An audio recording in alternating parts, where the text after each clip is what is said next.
Hello and welcome to Bookish and Beverages. I'm Melissa and I pair a delicious beverage with summary recaps on fantasy book series so you can remember what happens without having to reread it. And today we'll be diving into The War of Two Queens by Jennifer L. Armentrout. This is book number 4 in the Blood and Ash series.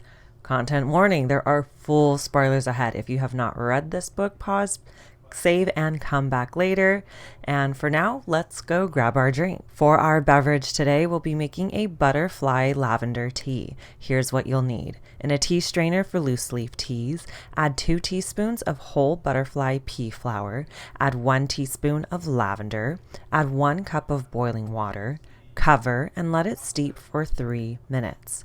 Once it's done steeping, strain the tea, add honey or sweetener to your taste, stir, and enjoy. Drinks in hand, let's dive into our book. And we pick up right where book 3 ended. Castile getting captured by Queen Ileana, who is really Eastbeth. And Poppy sending a message back to the Queen, the severed head of King Jalara. If you do need a quick refresher on any of the first 3 books, I'll post a link in the description to my summer recap videos down below. Cass has deja vu as he finds himself chained up and held in a cell by the Ascended again. Eastbeth comes waltzing in with the Golden Boy Revenant, showing off Poppy's message, the severed head of King Jalara, and reveals that she's not quite a god, but damn near close to one. She is a demis, a false god that is made when a god commits the forbidden act of ascending a mortal who was not chosen. Eastbeth needs Cass alive, so she has Golden Boy cut off his ring finger. With a small portion of the Atlantean army and the Wolven, Poppy and crew take over the city of Messene and execute the Ascended. Vonetta, Kieran's sister, comes back to the now Atlantean-occupied manor after her mission to spread the word to the dissenters in Oak Ambler about the upcoming siege so they can escape safely. Emil saunters into the banquet hall teasing Vonetta and delivers a letter from the Duke and Duchess of Oak Ambler. We agree to nothing. Unable to go back to sleep after a nightmare, Poppy wanders around and finds herself in a library that's giving murder mystery vibes. She finds old record books that reference the rites, ascensions, and the chosen from before the Ascended's reign. Vessa, the old creepy lady of the manor giving Crypt Keeper vibes, appears out of nowhere rambling about waiting for the true crown and the one from the prophecy, Poppy. Out of nowhere, Vessa attacks Poppy while calling her the Harbinger until Kieran, Niall, and Emil show up and escort Vessa to a locked bedchamber.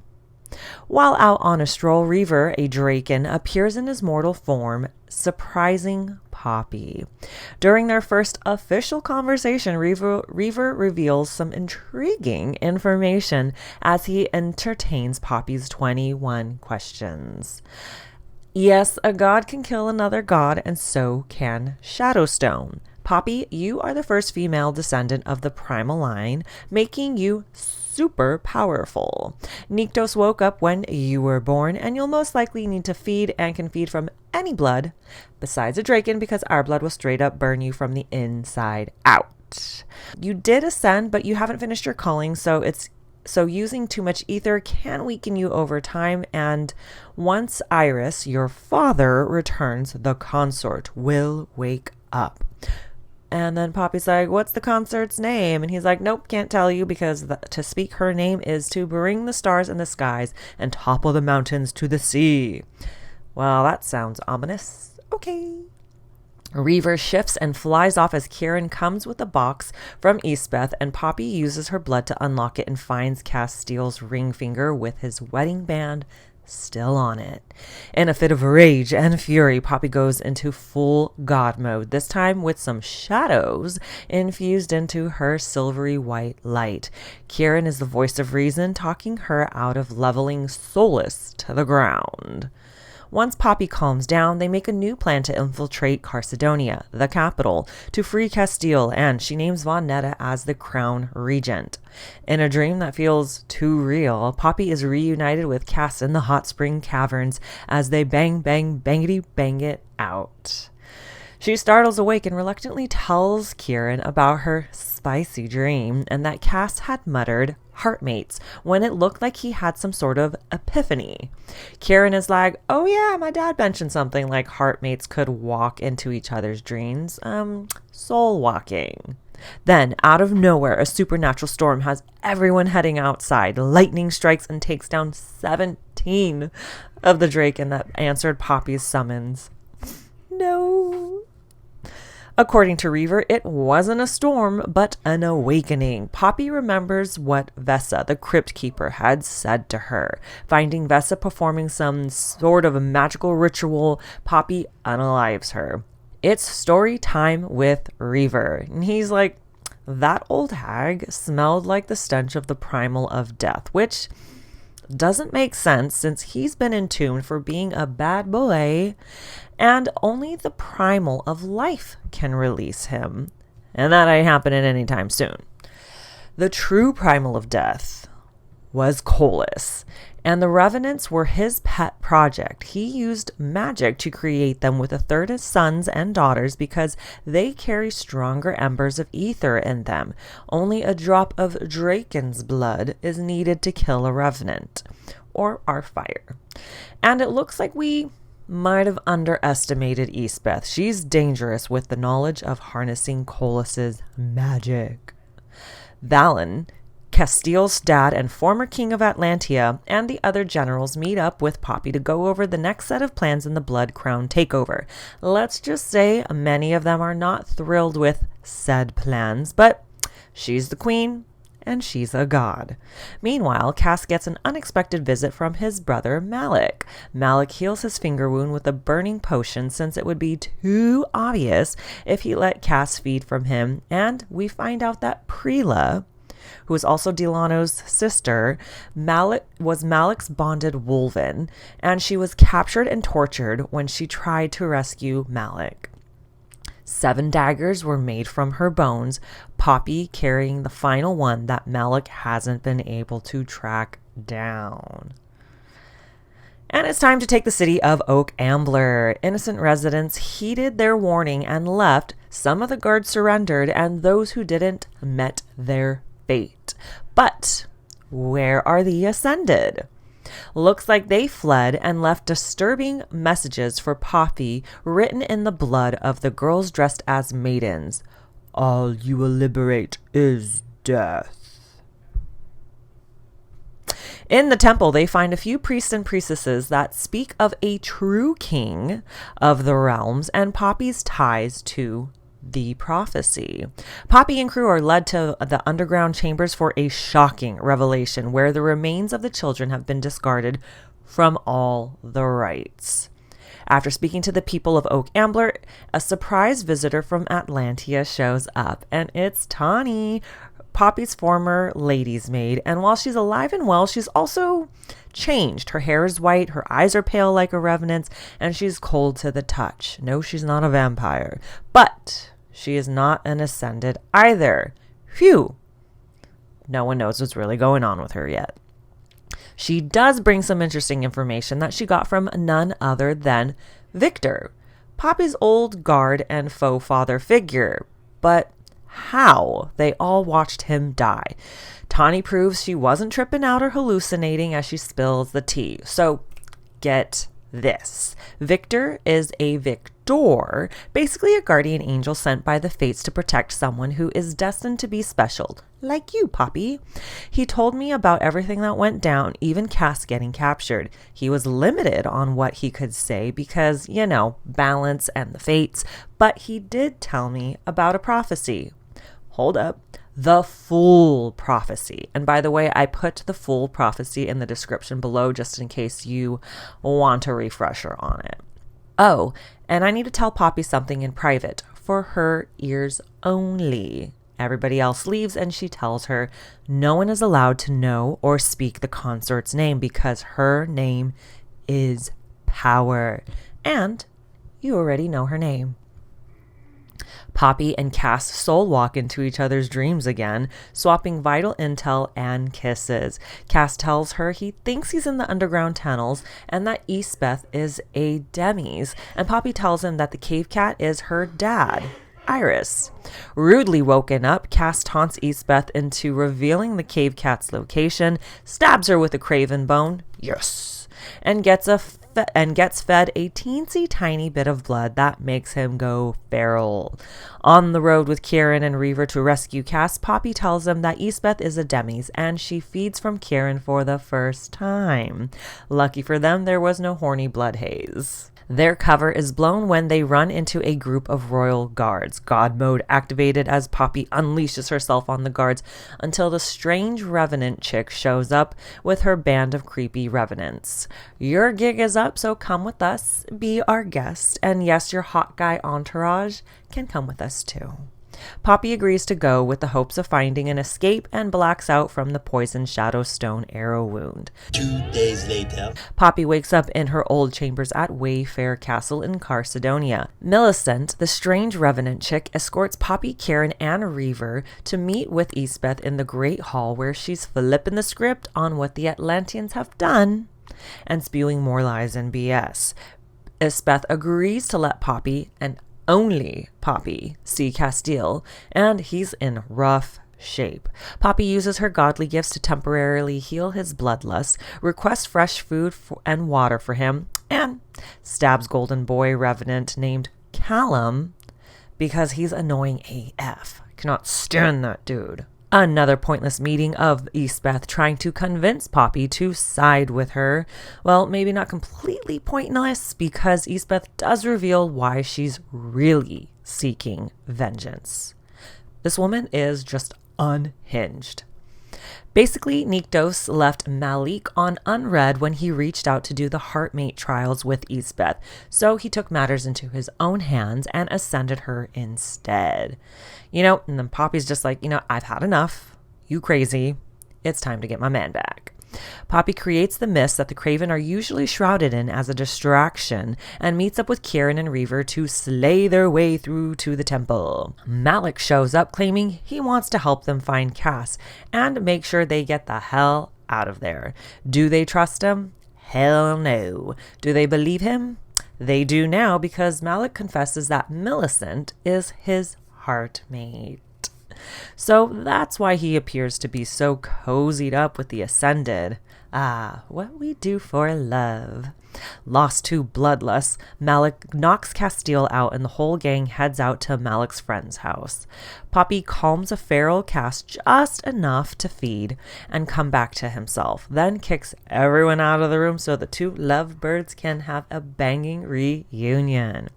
And it's time for tea with Kieran and Castile as they spill everything they learned while being separated. Some of the good tea. Oh my god, get this. Millicent, or Millie, is Poppy's full-blooded sister, Eastbeth's first daughter, and her failed experiment. I don't think she survived her ascension into godhood, so she turned her into a revenant. At least one part of the prophecy clicks. The psycho, unhinged Eastbeth created experiment 626, Poppy, as a second shot to destroy and remake the realms. And hold up, not just any god can do that. She didn't just summon the mist. She created the primal mist. So, rested and recovered, the whole gang gathers in the kitchen to get on the same page. Malik confirms to Poppy the test results are in, and when it comes to Millie, you are her sister. But wait, there's more. Cass admits that he doesn't think Poppy is a god. Then classic Reaver is like, oh, duh, you're a primal. I thought you knew about that, but then I realized you didn't, and then I didn't say anything because it just seemed like you had a lot going on at the moment. But wait, there's even more. Poppy's memory of her childhood Craven attack comes back crystal clear. Malik is the Dark One, and the main reason he didn't go through with unaliving Poppy was because he saw the consort staring back at him in her eyes, and he couldn't get on board with harming a child. Thank God. After the brothers fight it out, it's time to go before they're discovered, but oops, too late. Golden Boy, Callum, and Eastbeth show up at the back door with an offer. We'll let you walk out of here if you retrieve Malik for me. You have 2 weeks or Kieran dies because Callum just put a magical curse on him. Thanks, bye. Poppy and crew meet with the rest of the Atlantean armies and generals in Padonia. Cue the world's most awkward reunion between Valen and his sons, Castile and Malik. It's time to plan the end of the world. Just kidding, just the end of the Blood Crown. Valen admits to everyone that Queen Ileana is Isbeth, and most are a bit pissed off about being kept in the dark about the truth all this time. Ya think? A plan is made to retrieve Malik now that Ilana revealed where she entombed him in the Blood Forest. And on the road again, Poppy performs the spell to find Malik once they reach the ruins. Accio Malik. And it worked, showing them the way via the yellow brick road. After defeating the germ sentries, protecting the tomb, and loading up Malik's casket on the wagon, the squad heads back to Padonia. Ladies and gentlemen, it's time for the joining between Poppy, Cass, and Kieran. Blood is swapped, and so are some other bodily fluids as things get heated up between all three of them. Oh, snap. The joining bonds their lives to Poppy so they'll all live long and happy lives together and hopefully usurp the curse that was put on Kieran. Poppy and Team Atlantia meet up with the Blood Crown at the Bone Temple to make the exchange, Malik for lifting Kieran's curse. Eastbeth plays the part of the grieving widow, which Poppy fact-checks her emotions and determines she truly is. Meanwhile, Millie comes up to Poppy and is like, this whole situation is sus. And she's right on the money as Eastbeth stabs Malik, and Golden Boy Callum turns to Poppy and crew with a shit-eating grin as he reveals the truth. Y'all misunderstood the prophecy. Poppy is the bringer, the harbinger, the warning, not the one to actually destroy the realms. Honey, you aren't that powerful, and you were the one that was supposed to be sacrificed, but Malik did the trick. The death and destruction will be for the one true king of the realms, Colas. The ground starts rumbling, cracks form as the Diakis. I think it's pronounced Diakis. And same goes for a lot of the other things in here. Pronunciation guide, did my best to follow it. Some stuff just doesn't click right for me. So the ground starts rumbling, cracks form as the Diakis, Colas's guards, pop out of the ground, and all hell breaks loose. Chaos is everywhere as the Atlantean crew fight their way to Malik to keep him alive before Colas can truly rise. The showdown we've been waiting for. Poppy versus Eastbeth. Mom versus daughter. Primal versus false god. Ready, set, and go! Eastbeth gets in a gnarly blow that knocks Poppy down, but then she remembers she has one more lifeline. Phone a friend. She remembers the consort's name, the true Primal of Life, and gives her a call. Channeling the powers of the Primal of Life, Seraphina, and the Primal of Death, Nyktos, Poppy finally gets the upper hand and puts an end to Eastbeth, sending her to the abyss. Bye, Felicia. Finally. And then Poppy passes out. Waking up, Poppy realizes that all her friends that died are alive and well in District 13 with help from Seraphina and Nyktos. And she has fangs. On brand for Poppy, she has all the questions that Nectus so graciously answers. Way back when, Colas, the OG Primal of Death, wanted your great-granddaddy Ethos, the OG Primal of Life, to bring back a mortal he fell in love with and scared to death. Ethos was like, nah, dude, gotta respect the balance. Then Colas was like, I'll show you balance, and he basically used some sort of magic to steal the life essence from his brother, kind of like a Freaky Friday swap except with life and death essences. Catch was, they both held on to a teeny tiny ember of their original essences. To keep the last ember of life safe, Ethos hid it in a mortal, the consort. When Cola screwed up the balance, it prevented any other primals from being born, and the consort's ascension was a cosmic reset. But in order for your grandparents to stop the crazy Colas, the fates demanded balance, meaning that no more primals could be born. You, Poppy, were an oopsie daisies and a loophole that started another cosmic reset that undid what was done to Colas. However, you are now the true primal of life and death. You are the first to have the two essences to exist in one. What's done is done, and Colas is now free, so now you have one more new mission. Kill Colas. Oh, and beware, the other gods will be awakening, and some will not be loyal to your side. So good luck. It's time to find my daughter Jadis and your father and bring them home. And that concludes the summary of The War of Two Queens. Thank you so much for watching. Stay tuned for more summary recaps on your favorite fantasy series. If you enjoyed this one, be sure to like, subscribe, share with your fellow book lovers. And if there are any series that you want summary recaps on, just drop it into the comments below. Thank you, thank you, thank you.